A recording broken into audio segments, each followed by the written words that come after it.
جو تیرے رسول سے زیادہ مشابہ. کیسے مشابہ تھا؟ ایک انسان نے خواب دیکھا اور خواب اس نے رسول خدا کو دیکھا. رسول خدا کو اس نے خواب میں دیکھا تو کہا کہ چلو مدینے چلتے. آیا امام حسین کی بات. آنے کے بعد میں کہتا یا رسول اللہ میں نے آپ کے نانا کو اپنی حیات کو نہیں دیکھا مگر رات میں نے خواب میں دیکھا کہ آپ کے نانا تشریف لائے. میں نے ان کی زیارت کی. مجھے ان کی زیارت کا شرف نصیب. امام نے اپنے خادم سے کہا جاؤ ذرا اندر سے علی اکبر کو بھیجو.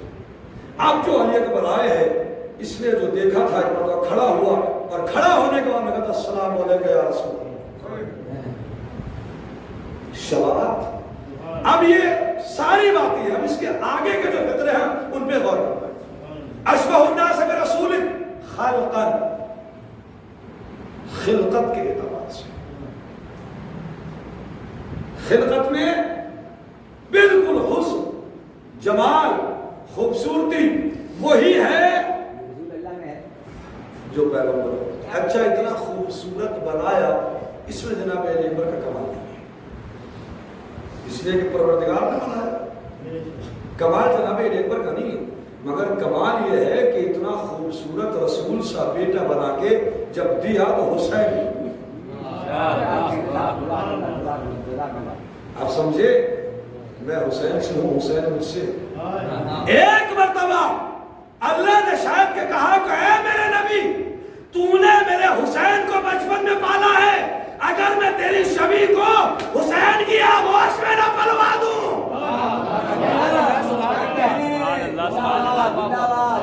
تو مجھے خدا نہ کہنا.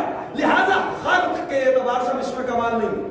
اس میں کمال ہے بنانے والے کا مگر جو اگلا فطرہ ہے خلقاً. اب اگر کوئی عام آدمی کسی کی تعریف کرتا تو میں سوال کے نشان لگا سکتا مگر امام کہہ رہے ہیں کون ہے علی اکبر کہ جو اخلاق میں سراپا رسول اللہ. اس میں ہے کمال جناب علی اکبر. ایک غیر معصوم نے جب اپنے اخلاق کو بنایا ہے تو اس انداز کا اخلاق بنایا کہ جو پیغمبر خدا کا تھا. پیغمبر خدا کے اخلاق کے بارے میں پروردگار کیا کہہ رہا ہے قرآن مجید میں وَلَكُمْ فِي رَسُولِ اللَّهِ أُسْوَةٌ حَسَنَةٌ. تمہارے لیے رسول اللہ کی ذات گرامی اسوہ حسنہ ہے. امام بتانا چاہ رہے ہیں جیسے رسول اسوہ حسنہ ہے ویسے ہی کردار علی اکبر بھی اسوہ حسنہ. اخلاق کے مکمل سراپا اخلاق جیسا پیغمبر خدا. پھر اللہ کا کہہ رہا وَإِنَّكَ لَعَلَىٰ خُلُقٍ عَظِيمٍ. اے میرے نبی آپ اخلاق کے عظیم درجے پر فائز ہیں. کون ہے اخلاق کے عظیم درجے پر فائز؟ نبی. علی اکبر ہے شبیہ رسول. آپ کا اخلاق وہی ہے کہ جو پیغمبر خدا کا ہے. اب پیغمبر خدا معصوم ہے اللہ کا عصمت کا پہرا ہے مگر اس کے باوجود ایسا کردار کسی عام انسان کا اختیار کر لینا کہ جیسا رسول اللہ کا ہے اس کے اندر کمال ہے. اور پھر جوانی کی عمر میں اخلاق کیسا ہونا. 18 سال کی عمر ہے اور اس 18 سال کی عمر کے اندر اخلاق ایسا ہے. آپ دیکھیے آپ طریقے سے جو ممیز جب بچہ ہوتا ہے جو اس کی عمر ہوتی ہے نا بلوغت سے قریب کی تو اس میں اسے سب سے زیادہ دھیان اپنے جسم پہ ہوتا ہے. 14 15 16 17 18 سال کے جو بچے ہوتے ہیں آپ دیکھیے اپنے گھروں میں اور اپنے عزیز رشتہ داروں میں کب کہ اگر محفل و مجلس میں جاتے ہیں تو انہیں سب سے پہلے اپنے نفس کو سنبھالنا, انہیں اپنے جسم کی بناوٹ کرنی, انہیں اپنے بالوں کا سٹائل نکالنا, انہیں اپنے لباس اچھا, ان کا جوتا اچھا ہونا, ساری چیزیں ایک وقت ہے یہ ان کی عمر کا سجنے کا اور سنورنے کا. جس عمر میں عوام کے بچے اپنے کو سجاتے ہیں سنوارتے ہیں اس عمر میں اہل بیت کے گھرانے کے بچے موت سے اتنے مانوس ہوتے ہیں کہ جناب قاسم نے کہا کہ چچا میرے نزدیک موت ایسی کہ جیسے شہد اس سے بھی زیادہ شیریں. اور جناب علی اکبر نے کہا کہ بابا چاہے موت ہم پہ آئے یا ہم موت پہ جائیں، اپنے موت کے لیے جان دنیا کا بچہ اپنے نفس کو سجانے کے لیے تیار رہتا ہے. اہل بیت بتائے دین کے لیے اپنے بچوں یہاں کے اوپر اخلاق ایسا. اور اس آیت کا بھی شان نزول سن لیجیے. پیغمبر اگر مسجد نبوی کے اندر بیٹھے ہوئے صلوات پڑھیں گے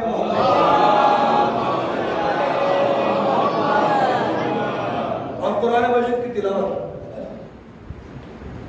ایک آدمی طائف سے آیا اور اس نے آنے کے بعد کہا وہ نبی کو نبی نہیں کافر. نبی جب مکے پہنچے نا، مکے سے جب لوگوں نے ستایا ہے تو نبی نے پہلے طائف کی طرف ہجرت کی، پھر واپس آئے. لہٰذا طائف کا یہ رہنے والا اس نے آنے والا کہ آپ اللہ کے رسول ہیں، آپ اللہ نے کتاب نازل کی. تو اس نے برجستہ دو الفاظ کہے، اللہ نے ان کو قرآن کی آیت میں رکھا. اس نے کہا لولا نزل هذا القرآن على رجل من القريتين عظيم. اے یتیم عبداللہ، اگر اللہ کو اپنا قرآن نازل کرنا تھا تو کیا مکے کا اور طائف کے کوئی بڑا اور بلند نہیں تھا جو یتیم عبداللہ اور ایک محتاج اور ایک فقیر کے اوپر اللہ نے قرآن کو نازل کر دیا؟ لولا نزل هذا القرآن على رجل من القريتين عظيم. دو قریہ یعنی مکہ اور طائف کے کسی عظیم آدمی پر اس نے قرآن کو نازل کیوں نہ کیا؟ جناب علی اکبر کو پڑھنا ہے اور اخلاق پیغمبر خدا پڑھ رہا ہوں. اس نے کیا کہا کہ مکے کے اور طائف کے کسی عظیم آدمی پر. وجہ کیا ہے؟ عظیم کون ہوتا ہے؟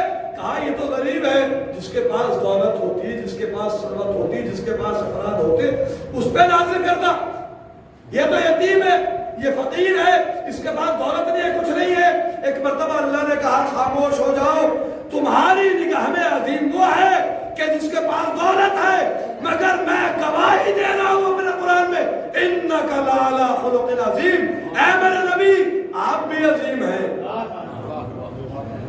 مگر وہ مال میں عظیم ہے، آپ اخلاق میں عظیم ہیں. ایک فرق محسوس ہو گیا، ایک فرق معلوم ہو گیا، ایک مزاج معلوم ہو گیا کفر کا اور اسلام کا. مزاج کفر میں مالدار اسے کہتے ہیں کہ جس کے پاس دولت ہوتی ہے. اسلام میں مالدار اسے کہتے ہیں جس کے پاس اخلاق ہوتا ہے. صلوات پڑھیں گے.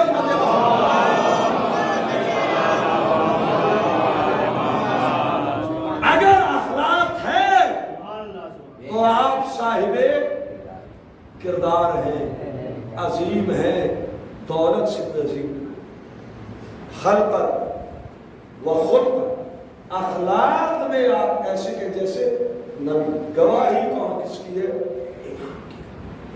اللہ کو گواہ بنا کے. عزیزان محترم، رسول اکرم جیسا کردار ایک عام بشر کے لیے بہت مشکل ہے. وہ رحمت للعالمین، وما ارسلناک الا رحمت للعالمین. اے میرے نبی ہم نے آپ کو عالمین کے لیے رحمت بنا کر بھیجا ہے. جو رحمت کی جھلکیاں اخلاق مصطفیٰ میں جھلکتی ہیں، اخلاق مصطفیٰ میں دکھائی دیتی ہے. امام حسین بتا رہے وہ سارے کا سارا اخلاق کسی کو دیکھنا ہے تو علی اکبر نہیں. اخلاق میں شبیہ رسول. اب ایک اگلا جملہ ہے خلق و خلق و منطق. اور آپ منطق میں، گفتار میں بولنے کا انداز بھی وہی ہے جیسے رسول اللہ کا. اب یہاں کے اوپر صاحبان شعور بیٹھے ہیں، صاحبان فکر بیٹھے ہیں، صاحبان عقل بیٹھے ہیں. ایک غور کیجیے. کبھی کبھی ایسا ہوتا ہے کہ انسان کی صورت اچھی ہوتی ہے مگر سیرت اچھی نہیں ہوتی. کبھی کبھی سیرت اچھی ہوتی ہے، صورت اچھی نہیں. کبھی صورت بھی اچھی ہے، سیرت بھی اچھی ہے مگر انداز تکلم ہو رہا ہے. بولتی ہے تو لٹ مار. ضروری نہیں ہے کہ صورت بھی اچھی ہو اور سیرت اور انداز گفتگو بھی، مگر سبحان اللہ ذات علی اکبر خلقاً صورت کے اعتبار سے، خلقاً سیرت کے اعتبار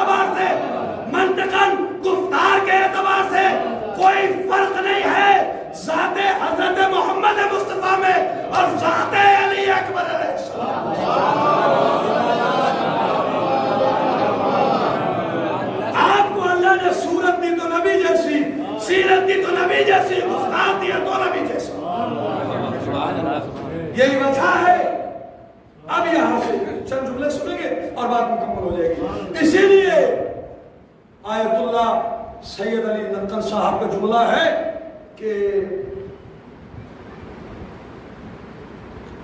امام حسین خطبے بہت ہیں آپ کے. بات آگے عرض کر دوں. روز عاشورہ سے پہلے امام کے خطبے بہت ہیں. روز عاشورہ میں امام نے کے خطبے تھے. اور عرب کا اس وقت کا ایک دستور تھا کہ اگر کوئی عرب جب گفتگو کرنے کے لیے اگر گھوڑے پر بیٹھ کے جاتا تھا کیا کہے زندہ باد، تو اس کا یہ نشان ہوتا تھا کہ جدال کے لیے تیار ہے، مقابلے کے لیے آمادہ ہے، لڑائی کے لیے ریڈی. لیکن اگر کوئی ناقے پر بیٹھ کے جاتا تھا سبحان اللہ، تو اسے یہ سمجھا جاتا تھا یہ دلیل امن ہے، لڑنا نہیں چاہتا. امام حسین نے جب روز عاشورہ پہلا خطبہ دیا ہے کربلا کے مقتل میں تو آپ زندہ باد کا لوگوں گواہ حسین لڑنے کے لیے نہیں آیا ہے. اور ساتھ میں نیچے وہ ہے کہ جو خلقت میں، صورت میں، خلق میں، سیرت میں، منطق میں، گفتار میں پیغمبر خدا ہے. اب زمانہ دیکھیں یہ جو سامنے آئے ہیں، دیکھیں پہلی بات حسین لڑنے نہیں آئے، ساتھ میں رسول کو لائے.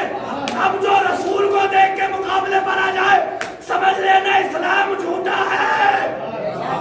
زندہ باد زندہ باد.